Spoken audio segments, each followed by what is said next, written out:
الحمد للہ رب العالمین الصلاۃ والسلام علی خاتم النبیین اما بعد فاعوذ باللہ من الشیطان الرجیم بسم اللہ الرحمن الرحیم. معزز خواتین حضرات، آج اتوار کا دن ہے. اتوار کے دن بھی آج کل ہمارے ہاں مصنوعی مولا روم کا درس ہوتا ہے، اور آج انشاءاللہ دفتر پنجم حصہ دوم حکایت نمبر 149 سے ابتدا کی جائے گی. فرمودن شاہ بایاز بار دیگر کے شر چارق و پوستین بگو. بادشاہ کا دوبارہ ایاز کو حکم دینا کہ کفش اور پستین کی تفصیل سناؤ. سر چار کرا بیاں کن اے ایاز، سر چار کرا بیاں کن اے ایاز، پیش چارک چیز تت چندی نیاز. اے ایاز، اپنے پرانے پاپوش کا راز بیان کرو. پاپوش کے آگے تمہاری اس قدر نیازمندی کیوں ہے؟ تھا بنو شد سنقبک یا رقت، سر سر پوچھتے ہوں چار قط، تاکہ سنکر اور تمہارا خواجہ تاش پوستین اور پاپوش کی راز کا ساز سن لیں. اے ایاز استو غلامی نور یاف، نورتس پستی سوئی گردوں شتاف. اے ایاز، تم سے غلامی منور ہو گئی اور تمہارا نور آسمان سے اوپر پہنچ گیا. حسرت آزادگاں شد بندگی، بندگی را چھوت دادی زندگی. تم سے عالی غلام کی وجہ سے آزاد لوگوں کے لیے غلامی باعث حسرت بن گئی. تم ہی نے غلامی کو زندگی بخشی ہے. آگے حسرت غلامی سے حسرت ایمانی کی طرف انتقال فرما دیں. حضرت کا انداز یہی ہے کہ بات سے بات نکالتے ہیں. مومن آباشت کے اندر جز روید، کافر از ایمان ہو حسرت خورد.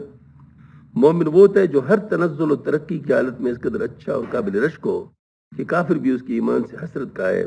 اب اس کی تائید میں ایک حکایت ارشاد ہے.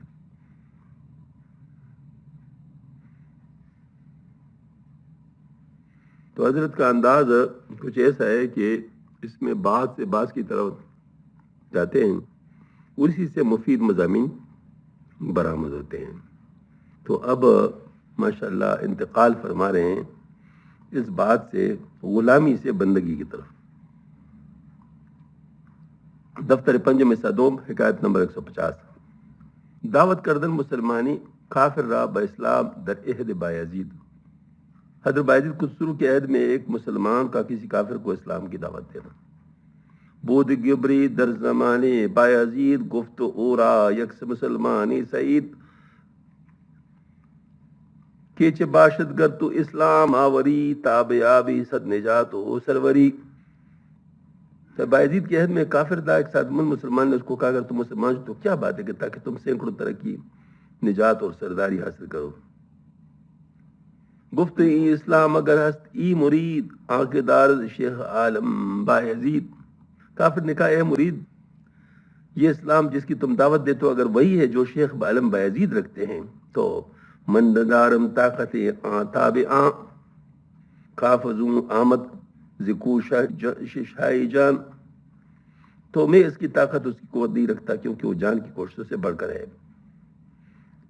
اگر تاب کے تقدیر عطف معطوف نہیں بلکہ پہلے کا اشار مشار لے کر معنی یوں ہوں گے، میں اس ایمان کی جس کے اوپر تم کوئی طاقت نہیں رکھتا جو جان کی کوشش سے بڑھ کر ہے.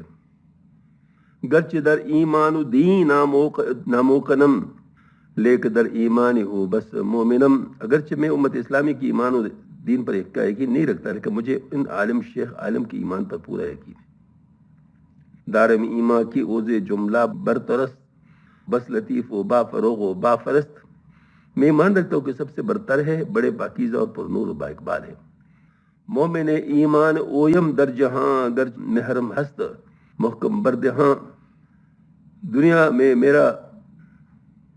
میں ایمان کی ایمان پر اگرچہ کلمہ ایمان اور اقرار باللسان کی طرف سے میرے منہ پر مضبوط مہر لگی ہوئے، گرچہ محرم ہست محکم بردہاں. بعض ایما اگر خود ایمان شماس نی بدا ایمیل استم انہیں مشتہاس. پھر اگر یہی ایمان جو ہے جو تمہارا ہے تو اس کی طرف نہ مجھے میلان ہے نہ خواہش. یہ بہت پرانا فکرہ ہے جو ریپیٹ ہوتا ہے بار بار. ہمارے مولانا نظرگل صاحب رحمۃ اللہ علیہ ان کی ایک بیوی جو تھی انگریز مسلمان ہوئی تھی، شاہی خاندان سے تعلق رکھتی تھی، ان کو ہم ہمارے خاندان والے مدر کہتے تھے.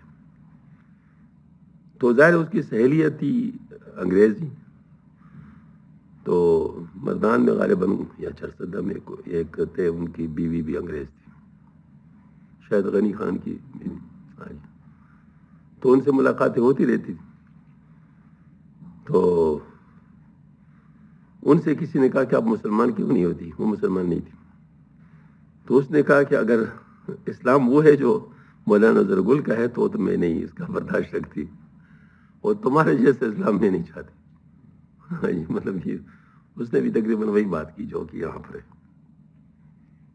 تو اگرچہ یہ بھی شیطان کا بہت بڑا دھوکہ ہے، کیونکہ ایمان جو ہے نا بذات خود بہت بڑی چیز ہے. یعنی یوں سمجھ لیجئے کہ میں اکثر اسٹوڈنٹس کو یہ اس ذریعے سے سمجھاتا تھا اسلامیات کے کورس میں کہ کیو از اکول ٹو کے الفا بیٹا گیما ڈیلٹا کا مطلب جو مختلف ہے. تو الفا بیٹا گیما ڈیلٹا یہ گویا کہ یوں سمجھ لیجئے کہ جو ہے نا اعمال ہے، الفا بیٹا گیما مختلف ایمان ہے، مطلب ہر چیز پر جو ایمان ہوتا ہے، فلاں چیز پر بھی، فلاں چیز پر بھی، فلاں چیز پر بھی. تو ان میں سے کوئی بھی اگر زیرو ہو گیا الفا بیٹا گیما ڈیلٹا گیما میں کاپا میں، تو کہ اگر کروڑوں اربوں بھی ہوں تو وہ صفر ہو جائے گا. کیوں صفر ہو جائے گا؟ یعنی کہ کا افیکٹ مطلب جو ہے نا کچھ بھی نہیں رہے گا، کیوں صفر ہو جائے گا؟ تو اس کا مطلب ایمان میں سے اگر کوئی بھی رہ جائے تو اعمال کی کوئی قیمت نہیں ہے. لیکن اگر یہ سارے ایک ہو تو پھر بے شک عمل ایک ہو تو وہ ایک رہ جائے گا، اگر دو ہو تو دو ہو جائے گا، کروڑ ہو تو کروڑ ہو جائے گا، اگر ارب ہو تو ارب ہو جائے گا. پھر کمپٹیشن اعمال میں ہوگی. پہلے ایمان ہونا چاہیے، اگر ایمان ہونے کے بعد پھر اعمال ہے تو پھر اس کی ویلیو لگے گی. اس طریقے سے گویا کہ ایمان بذات خود بہت بڑی بات ہے کہ اگر کوئی ایمان رکھتا ہے تو جتنے بھی ہے وہ کم از کم محفوظ تو ہے نا. ہاں وہ تو ختم نہیں ہوں گے نا. لیکن بہرحال شیطان ویسے تو فارغ نہیں بیٹھا. آنکھ صدمے لشتوئی ایما بود چوشما رادید آفاتر شود. جس شخص کی سینکڑوں خواہشات ایمان کی طرف ہو، جب تم جیسے مومنوں کو دیکھ لے گا تو اس کا وہ ایمان کا شوق ٹھنڈا پڑ جائے گا. ذاکے نامی بین دو مانیشنی چو بیا بارا مفازہ گفتنی. کیونکہ وہ ایمان صرف نام ہی نام رکھتا ہے، اس کے معنی نظر نہیں آتے. جیسے چٹیل جنگل کو مفاز کامیابی کی جگہ کہہ دینا. چوب ایمان شما او بنگرد عشق اوز آورد ایما بفسرد. جب وہ تمہارے ایمان کو دیکھا تو اس کے عشق ایمان سے لانے سے ٹھنڈا پڑ جائے گا. مطلب جیسے آج کل مسلمانوں کا حال ہے کہ وہ محض نام کے مسلمان ہیں، ان کی اخلاقی حالت کفار سے بدتر ہے. بس کوئی غیر مذہب کا آدمی جس کو دین اسلام کی حقیقت کا پتہ نہیں، جب وہ اسلام کو ان مسلمانوں کی حالت پر قیاس کرے گا، دیکھا نا صحیح بات کی، جب وہ اسلام کو ان مسلمانوں کی حالت پر قیاس کرے گا تو ہرگز اس کے دل میں اسلام کی کوئی وقت قائم نہیں ہوگی.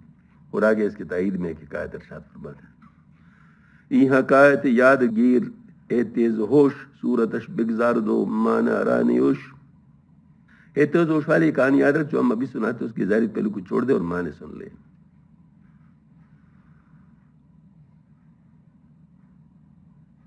دفتر پنج میں صدوم حکایت نمبر 151.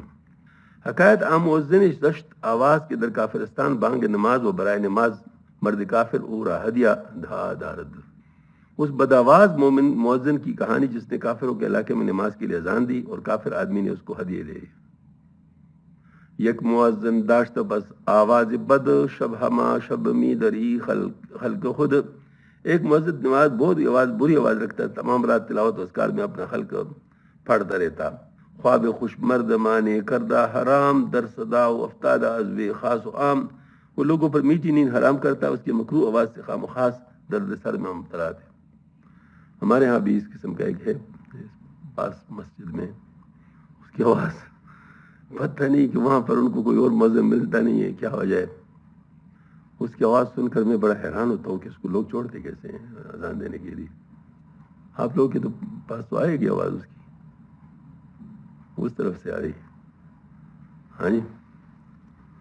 تو خواب خوش بر مردمان کردہ حرام در صدا افتاد ازوی خاص ام کو دکان ترسان در جامع خواب مرد زن زی آواز اندر عذاب. بچے اس کے آواز سے بستر کے اندر ڈر کر چونک اٹھتے تھے، مرد زن کی آواز سے ایک عذاب میں مبتلا تھے. مسئلہ بد آواز کا ذاکر کا ذکر تو رہا الگ، خوش آواز ذاکر بھی اگر رات کو بلند آواز سے ذکر گئے جس سے لوگ کی نیند اچاٹ ہو تو یہ مکروہ ہے. یہ در مختار میں ہے. ذکر و دعا کی لنام، یعنی کیا ذکر و دعا میں آواز بلند کرنا مکروہ ہے؟ اس کی جواب میں کہا گیا عن نبی صلی اللہ علیہ وسلم انہو کرے فرسوت عند قرأت القرآن و جنازہ ظہر، یعنی نبی کریم صلی اللہ علیہ وسلم نے مروی قرآن مجید پڑھتے وقت اور جنازہ کے ساتھ اور جنگ کے وقت آواز بلند کرنا مکروہ ہے. پھر آگے چل کر ذکر جہر و ذکر خفی کی وزیرتوں کے تقابل کا یوں فیصلہ فرماتے. فالاسرار افضل حیث خف الریاء تاج مسلسین و نیام والجہر افضل حیث مما ذکر، یعنی ذکر خفی افضل ہے جہاں ریا اور نمازیوں یا سننے والوں کی تکلیف کا اندیش ہو، اور ذکر جہر افضل ہے جہاں مذکورہ باتیں نہ ہو. سبحان اللہ. یعنی یہ جس کو کہتا ہے یعنی مکروہ بعلت ہے، یعنی ایک علت کی وجہ سے مکروہ ہے. علت وہ یہ ہے کہ کسی کے آرام میں مخل ہو رہا ہو، کوئی اس قسم کی بات ہو تو پھر جو ہے مطلب ہے کہ اس کو مکروہ کہیں گے. مجتمع گشتند مرتوز غراہ بار بہر دفع زحمت و تصدیع عرا، لوگ چندے اکٹھا کرنے کے لیے جمع ہوئی تاکہ اس مؤذن کو کچھ دے دلا کر یہاں سے چلتا کرے اور اس تکلیف درد سر کو رفع کرے. پس طلب کردند در زمان اکچہا دادند گفتند اے فلاں از ازانت جملہ آسودی مما بس کرم کر دی شب و روز ای کیا. پھر فوراً میں اس کو بلایا، اس کو درہم دیا اور کہا کہ اجی صاحب ہم سب نے آپ کی اذان سے راحت پائی، حضرت آپ نے رات دن ہم پر بڑا کرم کیا. چون رسیدست تو بہر یک دولت خواب رفت از ما کنون مدت، چونکہ آپ کی بدولت ہر شخص کو سرورات کی ایک دولت حاصل ہوئی، اس لیے آپ کچھ مدت کے لیے ہماری خوشی کی ہماری نیند اڑ گئی. یہ بات استذان کہی، ورنہ لوگ خوابی اس مؤذن کی بدآوازی کی وجہ سے تھی. بیر آسائش زباں کو تاکن در وزما ہمتی ہمراہ کن، اب آپ اپنے اور ہمارے آرام کے لیے ذرا خاموش رہیے، اس نذرانے کے وزم میں ہمارے لیے دعا کرتے رہنا. قافلہ میں شد بکا با وزدلا آکچا بستند شد رواں با قافلہ، ان دنوں قافلہ شدت شوق سے کابالیہ کی طرف جا رہا تھا. مؤذن نے وہ نقطی لے لی اور قافلہ کے ہمراہ روان ہو گیا. شب گئی کردند اہل کارواں منزل اندر موزے کافرستان، ایک رات علی کافر نے کفار کی سرزمین پہ ایک مقام پر پڑاؤ ڈالا.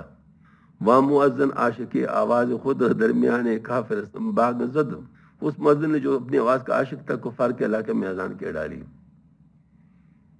چند گفتندش مگو باغی نماز کی شوت جنگو عداوت بادراز. بعض امرائی نے بہت کہا کہ ارے میاں اذان مت کو، کیونکہ اس کفار مسلم میں بڑی جنگ اور عداوت شروع ہو جائیں گی. معلوم ہوتا ہے کہ اذان کے سننے سے نفرت ہندوستان کی ہندو آبادیوں سے مخصوص نہیں، جس کے رائے دن جھگڑے سنتے رہتے، بلکہ کفر کے نیز کلمۃ حق کے سننے سے ہر جگہ ہر زمانے میں اظہار نفرت کیا ہے. یورپ وغیرہ میں نہیں کر سکتے نا، مطلب ہے جو آواز بلند اذان نہیں دے سکتے. اس تیزا کرد پس بھی احتراز داد آ جام بھی بزر بانگی نماز، وہ اس پر جھگڑنے لگا کہ میں ضرور اذان دوں گا. پھر اس نے بلا تنبل وہاں بے خوف ہو کر اذان کے ڈالی.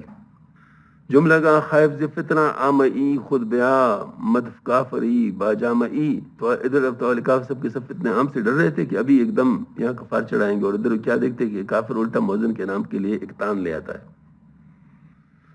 شمع حلوہ یکی جامع لطیف ہدیہ آورد بیامد، چون علیف ایک شمع اور کچھ حلوہ اور ایک پاکیزہ کپڑے کا تان بطور ہدیہ مؤذن کے لیے لائے، اور آتے ہی اس کا دوست بن گیا. ہدیہ کی تینوں چیزیں مناسب موقع تھی، کپڑے کا تھا، اس لیے ضرورت ہے کہ خطیب مؤذن اور امام جامع کو پگڑی بنانے کا ہم دستور ہے، اور اس مؤذن کی شان بالخصوص کی متقاضی. حلوہ اس لیے کہ وہ مسافر تھا اور مسافر کو سب سے پہلے ضیافت کی ضرورت ہوتی ہے. شمع اس لیے کہ مسافر کو رات کے سفر اقامت میں عموماً اس کی ضرورت پڑتی ہے. یا شمع ہدیہ کے اشیاء سے مستثنیٰ ہوگی، اور کافر رات کی تاریکی شم میں قافلہ تک بآسانی راستہ طے کرنا اس مؤذن صاحب کی صورت شریفہ کا دیدار کرنے کے لیے لایا ہوگا. مولانا کام کا ہے کہ خاکستہ کی طوالت میں خود اپنی طرف سے کچھ واقعات کہے جائیں مگر ان کی کوئی بات بے جوڑ نہیں ہوتی. پرساں کائے مؤذن کو کجاز کی صدائے بانگو راحت فضاز، کافر پوچھتا آئے کہ بتاؤ یہ مؤذن کا ہے جس کی اذان کی صدا بڑی راحت افزا ہے. ہیچ راحت بود اذان آواز دشت کھاؤ افتاد عزب بنا درک نشت. تم کہو کہ ارے اس بری آواز سے کیا راحت پہنچی جو اچانک اس مندر میں پہنچی, اور تم نے سنی. لیجیے اس کا جواب سن لیں. اختلاف منہج القوام شریول کہ ہی چراحت بود ازاں آواز دشت گفت کاوا دشت افتاد اندر کا نشت. اس صورت میں مقدرات کی اور شکل ہو جاتی. چنانچہ ترجمہ یوں کہ کافر کی یہ بات سن کر اہل قافلہ میں سے بولا ارے بری آواز سے کیا راحت پہنچی تھی. کافر نے کہا کہ اس کی آواز جو مندر میں پہنچی. تو دونوں ترجمے ماں بعد کے ساتھ مربوط ہو جاتے, دونوں کو کی ربط کو دیکھ لو. دختری دارم لطیف ہو بسنی آرزومی بودرا مومنی, میری بیٹی بڑی پاکیزہ اور خوبصورت, اس کو مدت سے مسلمان ہونے کی آرزو تھی. ہیچی سودان امیر افتسرش بند حمیداد چندی کافرش, اس کے سر سے سدا بالکل ذہنی. بہت سے ہم معظم ان کو سمجھاتے رہے. دردلے او مہرباں ایمان رستہ بود ہم چو مجمر بود ای غم من چخود.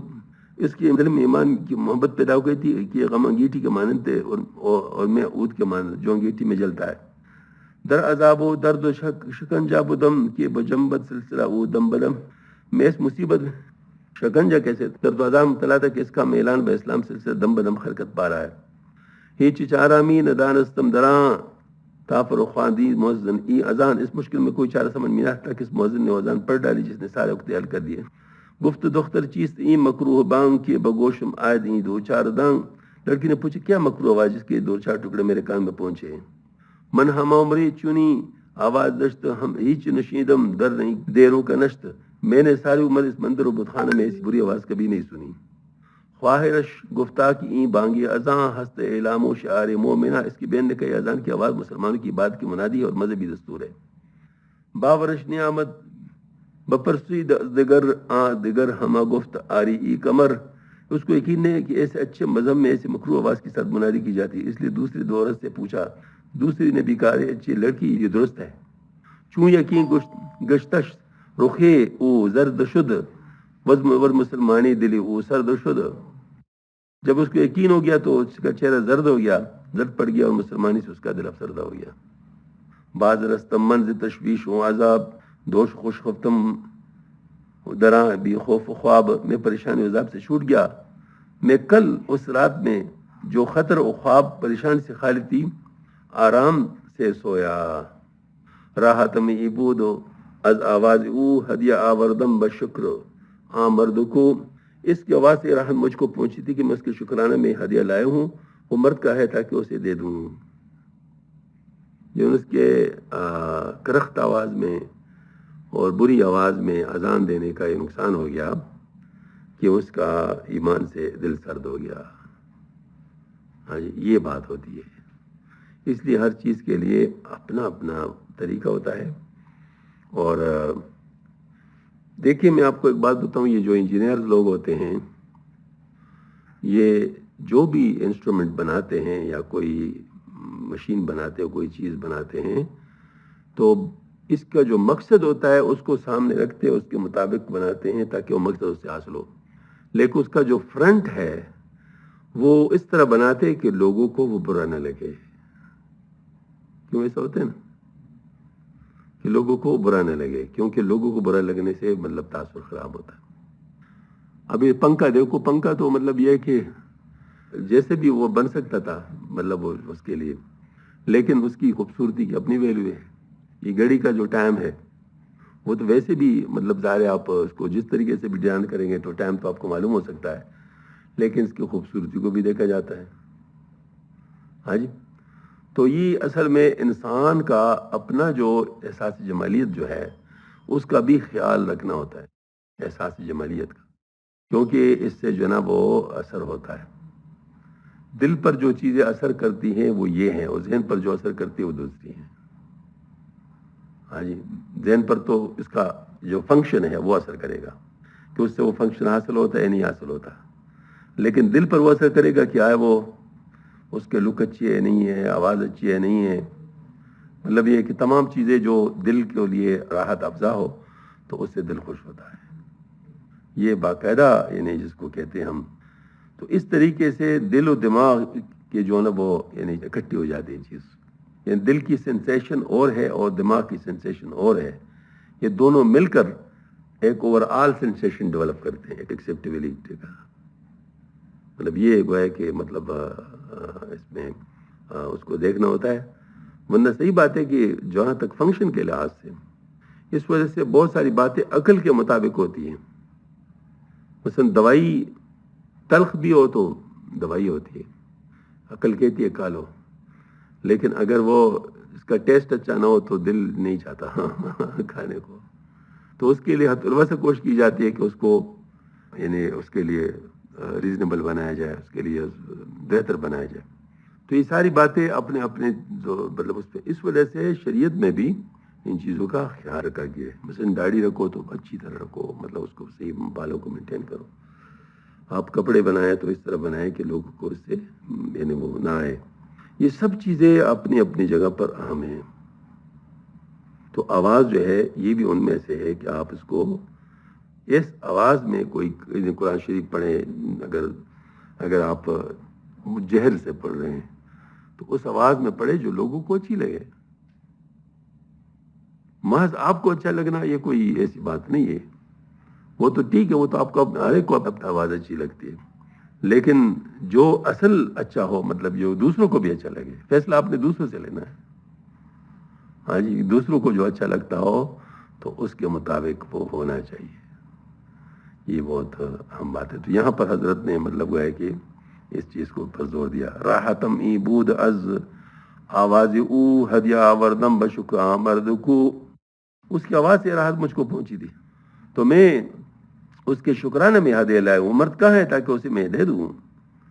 چوں بدی دش گفت این ہدیہ بگیر چوں مرا گشتی مجیر و دستگیر. جب کافر نے اس مؤذن کو دیکھا تو کہا لو یہ ہدیہ قبول کرو جبکہ تم میرے پناہ دہندہ و دستگیر ہو. آنچ کر دی بامن احسان و بر بندتو گشتہ من مستمر. جو کچھ تم نے میرے ساتھ احسان سلوک کیا اس کے لیے میں دائمی طور پر تمہارا غلام بن گیا ہوں.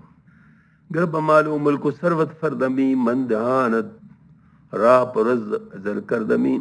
اگر میں مال و ملک کو خوشحالی میں یکتا ہوتا تو تمہارا منہ سونے سے پر کرتا. یعنی کافر کا مؤذن سے اس قدر خوش ہونا اس کی بدآوازی کی بنا پر، جس نے اسلام کا ایک برا تصور لڑکی کے دل میں پیدا کیا اور وہ اسلام لانے کے ارادے سے دستبردار ہوگی. اس بات کا کافر کے لیے باعث سرور اور ایک مسلمان کے لیے موجب اندوہ عالم ہونا لازمی ہے.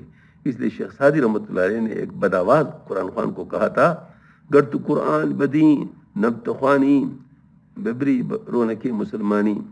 ابو بکر صدیق کے احوال میں لکھا ہے کہ آج اسلام میں اپنے گھر میں بیٹھ کر اس درد و سوز و خوش آواز سے قرآن مجید کی تلاوت کر کے 20 مرد ان کے گھر کے گرد کھڑے ہو کر گھنٹوں قرآن سنتے اور خود حز اٹھاتے، جس میں سے اکثر مسلمان ہو جاتے ہیں.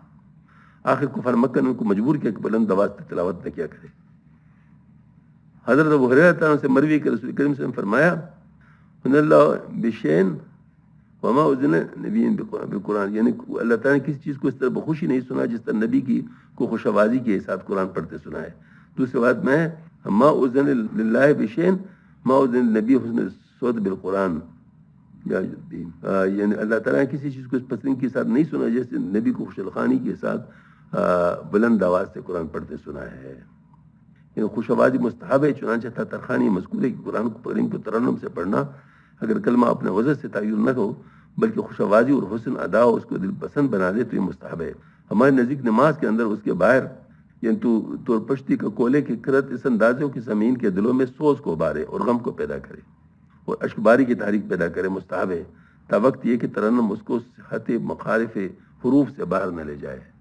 یعنی اتنی ترنم نہ ہو، اتنا مطلب بناوٹ نہ ہو کہ اس میں تجوید کی قواعد ٹوٹ جائیں، لیکن اگر اس کے ساتھ کوئی کر لے تو یہ مستحب ہے. مطلب اچھی آواز کے اندر قرأت کرنا یہ اللہ تعالیٰ کو پسند ہے اور جو ہے نا مطلب مستحب ہے.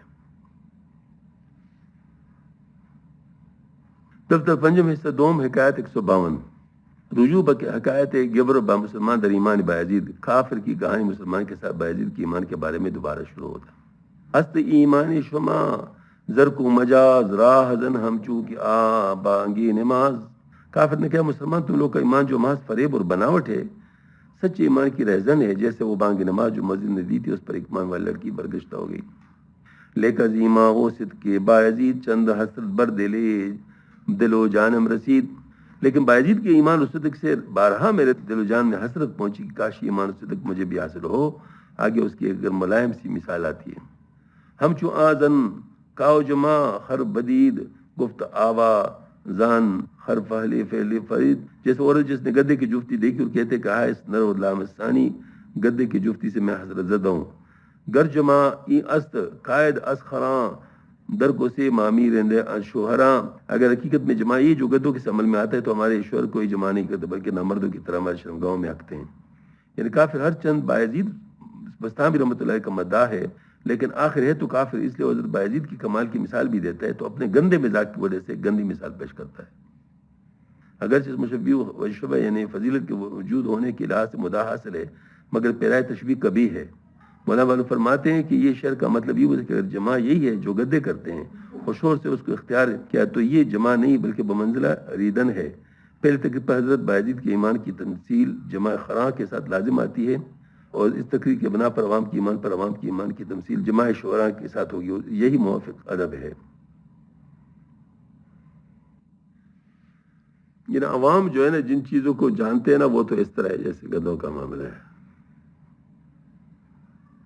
مطلب عوام تو یعنی ان چیزوں کو چاہتے ہیں نا جو مطلب ان کے ذوق کے مطابق ہو، تو ان کا ذوق تو یہی. داد و جملہ داد ایما بایزید آفری ہاں برچنی شاہ فرید. بایزید نے ایمان کا پورا حق ادا کر دیا ایسے یکتا بادشاہ پر صد رفت. قطر ایمانش در بحر الرود بحر اندر قطر اش ارقاشود. ان کے ایمان کا ایک قطرہ بھی اگر سمندر میں گر جائے تو سمندر اس قطرہ میں ڈوب جائے. ربنا تقبل منا انك انت السميع العليم وتب علينا.